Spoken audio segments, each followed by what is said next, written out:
So you failed a job interview.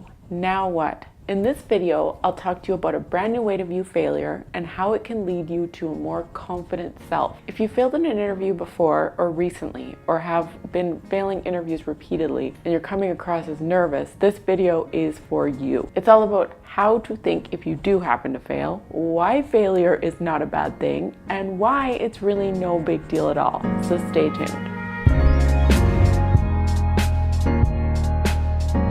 The number one benefit of failing. The benefits of failing are endless. Let's talk about little kids, for example. A useful example of failure is when they start to walk and they have so many epic fails in the process. So they're trying to get up and they're just like grabbing things and they're trying to walk and it's just not fun. They are falling down, eating crow, hurting themselves sometimes every third step. But what's really interesting about this is that they are actually gaining the strength to walk every time they fall because they don't actually have the strength yet in their legs and they don't actually know what to do. So by lifting themselves up and by falling and getting back up, that's how they're getting the strength to actually walk, and that's where their confidence ultimately starts to develop. If they stopped because they fell down and they said, oh, I failed, I can't walk, the opportunity to get strong enough to be able to walk so they can actually do it consistently, that would never happen. They would never have the opportunity to do it if they quit,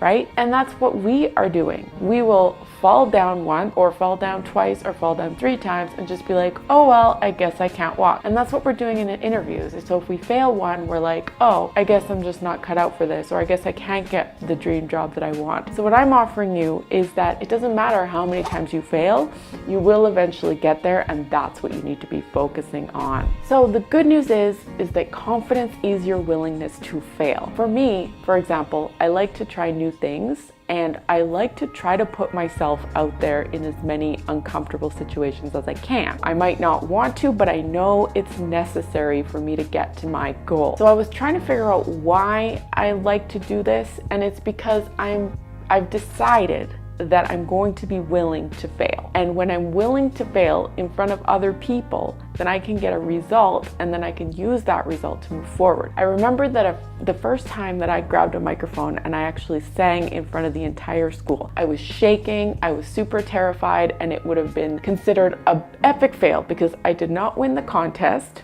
I stumbled across a couple of words, I forgot them. But since I did that at a really young age, failing wasn't such a big deal to me anymore. I did it, I realized I didn't die, I still got a lot of positive feedback, and that's why failure isn't the concept that you think it is. We talk about it like it's a bad thing, but it's not like you just failed a math test. Failure is something that you have to consider as part of your life. You want to include it. It's not something to avoid.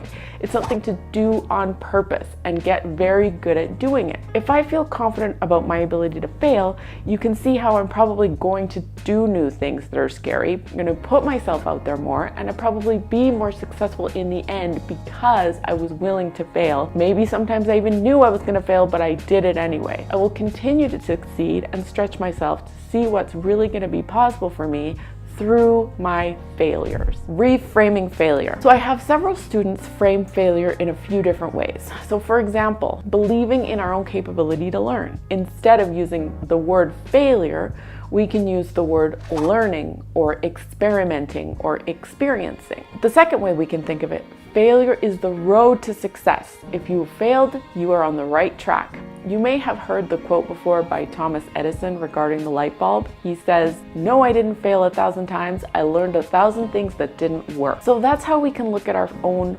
failures, quote unquote failures, as learning experiences, as experiments, as lessons, as a step in the right direction. Another quote I really like is, "You are one failure away from your goal," because every success is built on a pile of failures. Seeing failure as, okay, we didn't meet our expectation, we just didn't take the correct action, so we just need to adjust that and change it until we do meet our expectation, until we figure out what the correct action is. So when we think about the word failure, think about it in a new positive way. Think about it in the way of something that we want to move forward towards instead of something that we want to move away from and avoid. Practicing failure. So failure is a skill that we develop. If we are good at falling down, we're actually learn how to fall down really well, and then when we're going to have the confidence to get up easily and keep going. So when I think of this, I think of skiing. When I was learning how to ski, I would fall down lots. And at first I avoided it, and then I kind of didn't mind it because it wasn't a big deal, right? Just get back up,